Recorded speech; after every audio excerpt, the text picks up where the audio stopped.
नमो बुद्धाय, जय भीम, नमस्कार। मेरा नाम रविंद्र कुमार है और आज बाबा साहब डॉक्टर अंबेडकर की लिखी पुस्तक लॉर्ड बुद्धा एंड हिज धम्मा, भगवान बुद्ध और उनका धम्म का एपिसोड 53 मैं आपके साथ साझा करूंगा, जिसमें हम आज बात करेंगे कि भगवान बुद्ध के भी विरोधी थे, समर्थक उनके अनुयायी थे, लेकिन उनके साथ साथ उनके विरोधी भी थे, उनके साथ षड्यंत्र भी करते थे।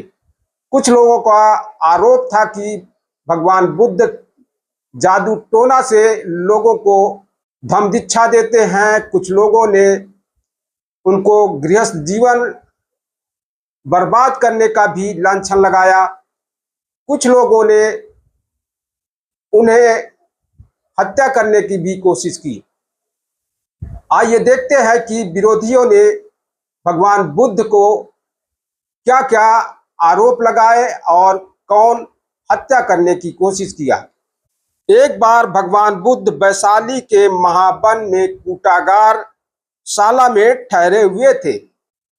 बद्दी लिच्छवी तथागत के पास आया और बोला, हे भगवान, लोग कहते हैं कि श्रमण गौतम एक जादूगर है। वह जादू टोना जानता है और उससे दूसरे मतों के अनुयायियों का मत बदल देता है। जो ऐसा कहते हैं उनका कहना है कि हम किसी भी तरह कोई अन्यथा बात नहीं करना चाहते। हे भगवान, हम लिच्छवीगण के लोग इस आरोप में विश्वास नहीं करते, लेकिन हम जानना चाहेंगे कि तथागत का स्वयं का विषय में क्या कहना है। तब भगवान बुद्ध ने कहा, हे बद्दी, सुनो, किसी बात को इसलिए मत मानो कि लोग कहते हैं। किसी बात को इसलिए मत मानो कि यह परंपरा से चली आ रही है।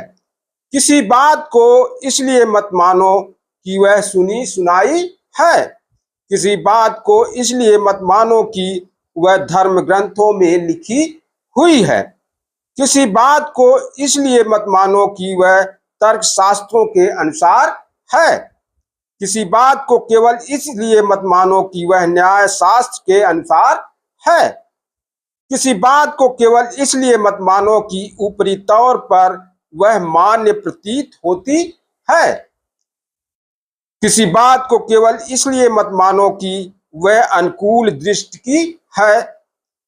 किसी बात को केवल इसलिए मत मानो कि वह ऊपरी तौर पर सच्ची प्रतीत होती है, तथा किसी बात को केवल इसलिए भी मत मानो कि वह किसी ऐसे आदरणीय व्यक्ति की कही हुई है जिसके बारे में तुम सोचते हो कि उसकी बात माननी ही चाहिए।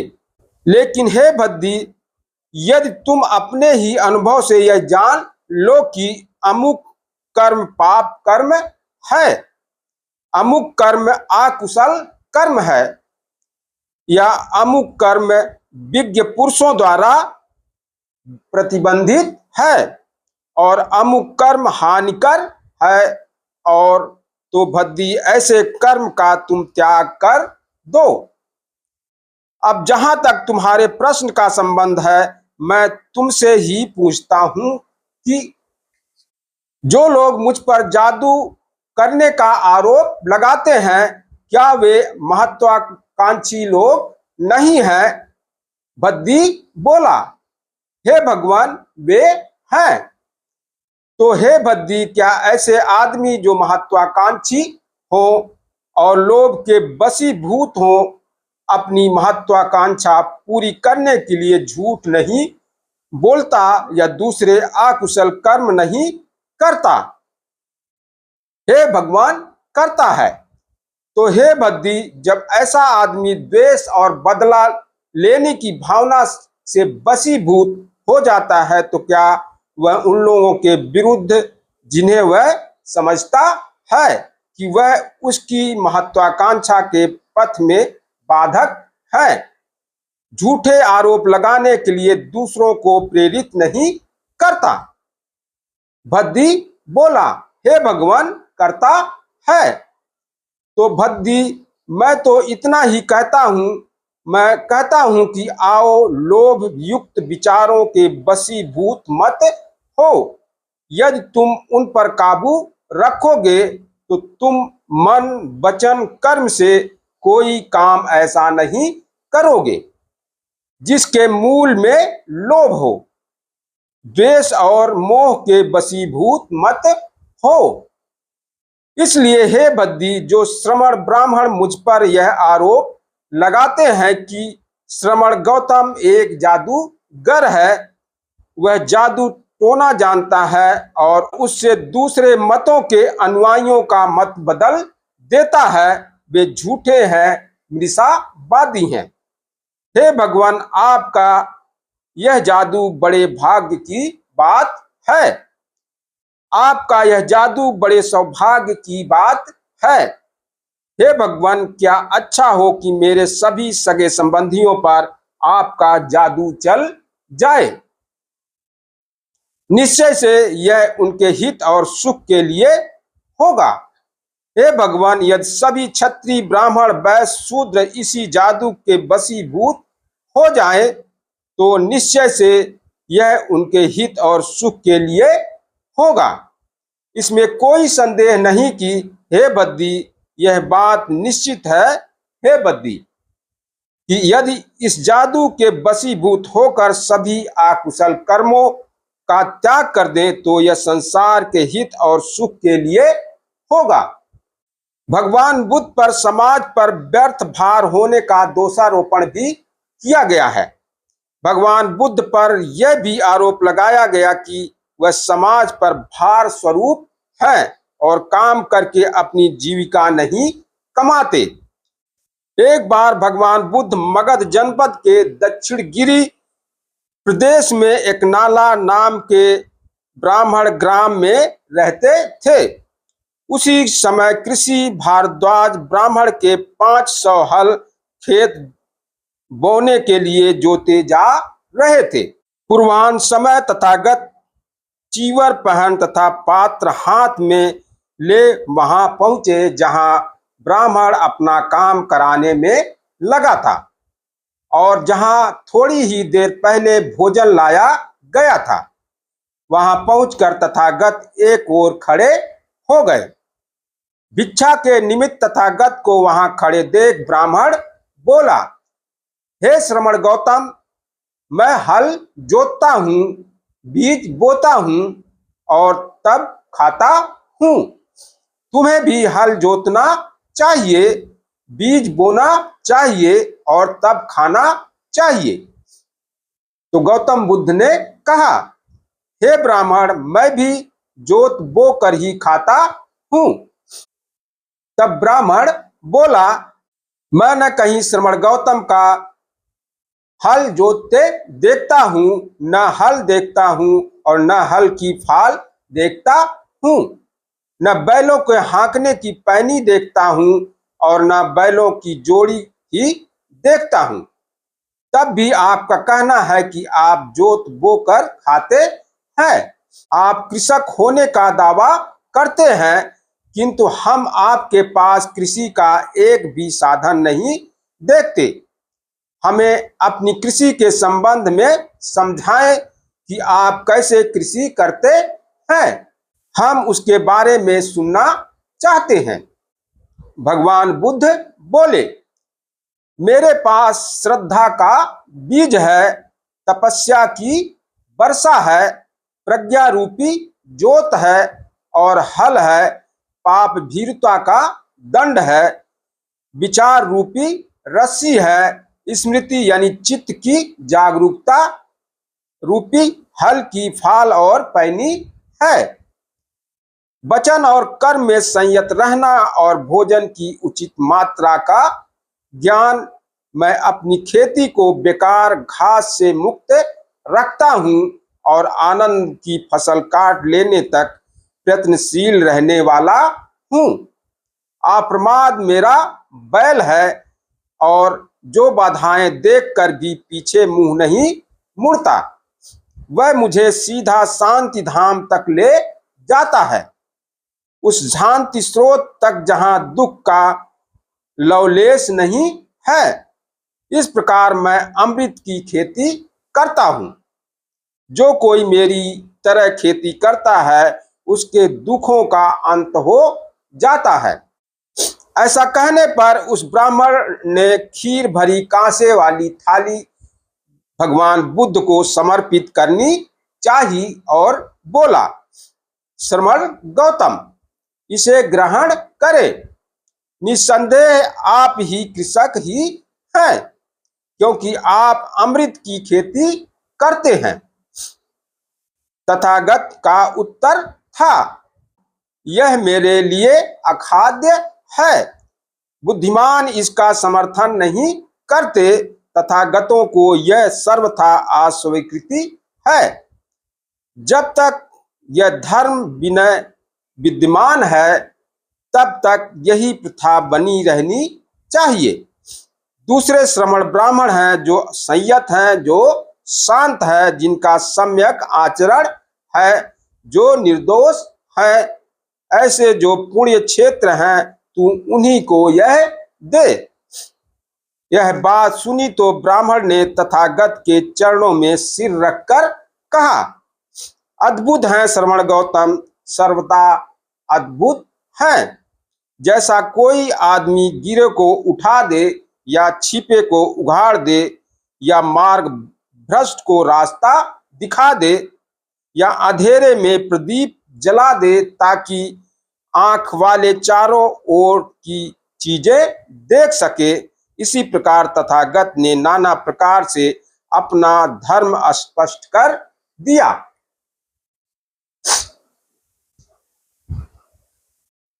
ब्राह्मण ने भगवान बुद्ध के चरणों में अपने को अर्पित कर दिया और कहा कि मैं बुद्ध धम्म तथा संघ की शरण ग्रहण करता हूँ।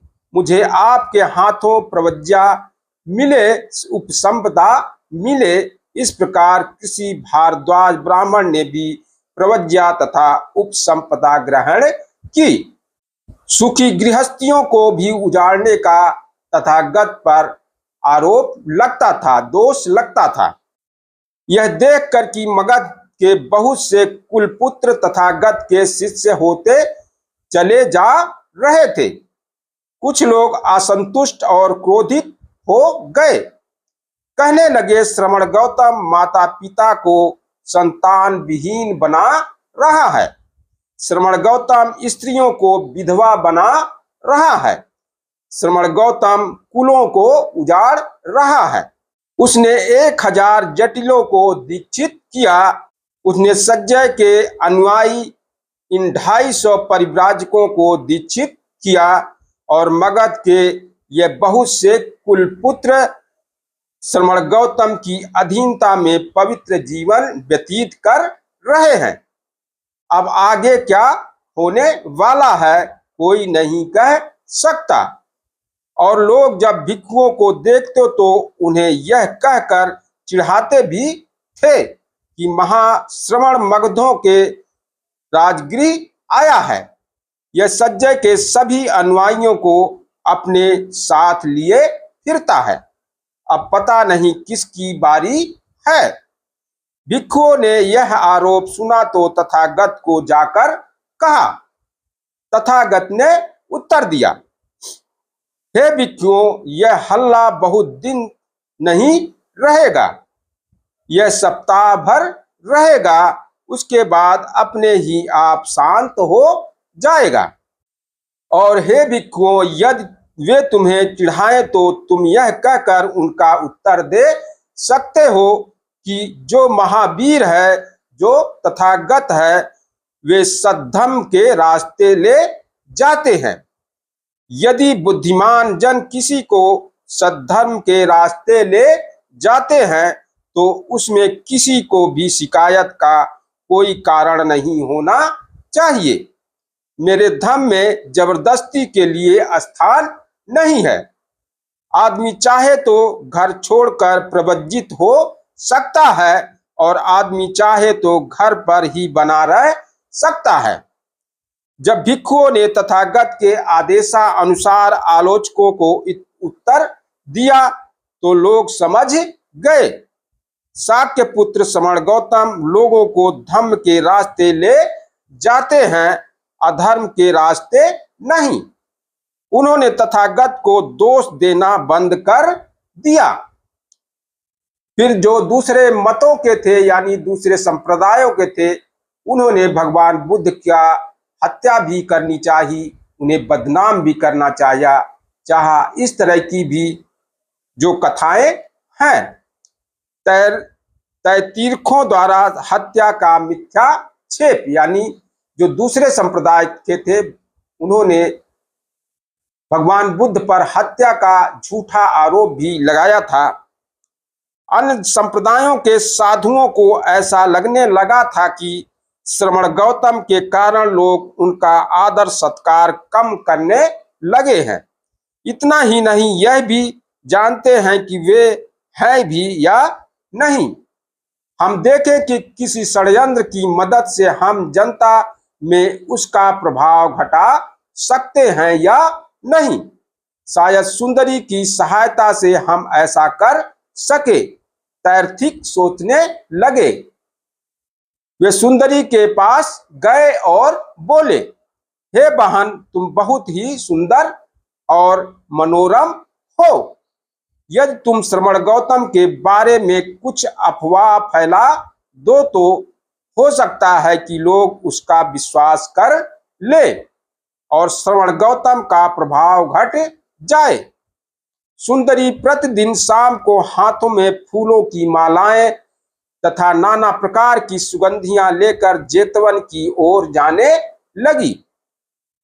जेतवन से लौटने वाले लोग पूछते, हे सुंदरी, कहाँ जा रही हो? वह उत्तर देती, मैं श्रवण गौतम के पास उसकी गंध कुटी में रहने जा रही हूँ। और तैर्थिकों के उद्यान में रात बिताकर वह प्रायः काल होने पर उधर से लौटती। यदि कोई उससे पूछता, तू रात भर कहाँ रही, तो वह उत्तर देती, श्रवण गौतम के पास। कुछ दिनों बाद तैर्थिकों ने हत्यारों को कुछ ले देकर सुंदरी की हत्या करा दी और उसकी लाश को जेतवन के पास के कूड़े के ढेर में फिकवा दिया। तब उन तैर्थिकों ने सरकारी कर्मचारियों तक का यह सूचना भिजवाई कि सुंदरी रोज जेतवन जाया आया करती थी और अब वह दिखाई नहीं देती। सरकारी अफसरों को साथ लेकर उन्होंने सुंदरी की लाश को कूड़े की ढेर पर से खोज निकाला। तब तैर्थिकों ने यानी दूसरे संप्रदाय के लोगों ने तथागत के श्रावकों पर आरोप लगाया कि अपने शास्ता की लज्जा ढकी रहने के लिए उन्होंने सुंदरी को मार डाला। लेकिन हत्यारे आपस में इस रुपए के बंटवारे के बारे में जो उन्हें सुंदरी की हत्या करने के लिए मिला था, एक शराब की दुकान पर बैठे बैठे लड़ने लगे। अफसरों ने तुरंत उन्हें पकड़ लिया। उन्होंने अपना अपराध स्वीकार किया और उन तैर्थिकों को भी फंसाया जिनकी प्रेरणा से उन्होंने यह अपराध किया था। इस प्रकार तैर्थिकों का रहा सहा प्रभाव भी जाता रहा। तैर्थिकों द्वारा अनैतिकता का मिथ्या आरोप भी भगवान बुद्ध पर लगाया गया था। तैर्थिकों द्वारा यानी दूसरे संप्रदाय के द्वारा अनैतिकता का भी मिथ्या आरोप यानी झूठा आरोप भगवान बुद्ध पर लगाया गया। सूर्योदय के साथ ही जैसे जुगनू अस्त हो जाते हैं, वही दशा तैर्थिकों की हुई। लोगों ने उनको भेंट पूजा भी देनी बंद कर दी और उनका आदर सत्कार भी करना बंद कर दिया। वह चौरस्ते पर खड़े होकर चिल्लाने लगे, यदि श्रवण गौतम पूर्ण ज्ञानी है तो हम भी हैं। यदि श्रवण गौतम को दान देने से पुण्य लाभ होता है तो हमें भी दान देने से पुण्य लाभ होता है, इसलिए हमारी भेंट पूजा करो। लोगों ने इसकी ओर ध्यान नहीं दिया। तब उन्होंने छिपकर एक षड्यंत्र रचने की सोची, जिससे लोगों की नजर में संघ को गिराया जा सके, यानी भिक्षु संघ को गिराया जा सके। उस समय श्रावस्ती में चिच्चा नाम की एक ब्राह्मणी परिव्राजिका रहती थी। उसका रूप रंग अत्यंत आकर्षक था और उसकी भाव भंगिमा मन की लुभाने वाली थी। षड्यंत्रकारियों ने एक दुष्ट के परामर्श दिया कि चिच्चा की सहायता से बुद्ध के बारे में अफवाह फैलाया और उसका लाभ यश घटाना आसान होगा। शेष लोग सहमत हो गए। एक दिन चिच्चा तैर्थिकों यानी दूसरे संप्रदाय के उद्यान में आई और अभिवादन कर पास बैठ गई, लेकिन किसी ने उससे बातचीत नहीं की। इस पर चकित होकर वह बोली, मैंने आपका कुछ अपराध किया क्या है? मैंने आपको 3 बार अभिवादन किया और आप मुझसे एक शब्द नहीं बोलते। तैर्थिक बोले, हे बहन, क्या तू इतना भी नहीं जानती कि श्रमण गौतम की जनप्रियता हमारे लाभ सत्कार में बड़ी बाधा हो रही है? मैं नहीं जानती। क्या मैं इस विषय में कुछ कर सकती हूँ? हे बहन, यदि तू हमारा कुछ भला करना चाहती है तो अपने प्रयास से श्रमण गौतम के बारे में अफवाह फैला दे, जिससे वह जनप्रिय ना रहे। बहुत अच्छा, इस विषय में आप मुझ पर निर्भर रहे, कहकर वह वहां से चली गई। स्त्री चरित्र दिखाने में चिच्चा पारंगत थी। जब लोग जेतवन से बुद्ध के प्रवचन सुनकर लौटने वाले होते तो रक्तावरणा चिन्ना हाथ में फूलों की माला और सुगंधियां लिए जेतवन की ओर जाती दिखाई देती। यदि कोई प्रश्न करता, इस समय कहाँ जा रही हो, वह उत्तर देती, तुम्हें इससे क्या लेना देना। जेतवन के समीप तीर्थिकाराम में रात बिताकर वह सुबह के समय शहर की ओर लौटती। जब शहर के लोग बुद्ध के दर्शनार्थ जेतवन की ओर जाते, यदि कोई उससे पूछता, रात कहाँ बिताई, वह उत्तर देती, तुम्हें इससे क्या लेना देना। मैंने जेतवन में श्रमण गौतम के साथ गंधकुटी में रात बिताई। किसी किसी के मन में कुछ शंका पैदा हो जाती।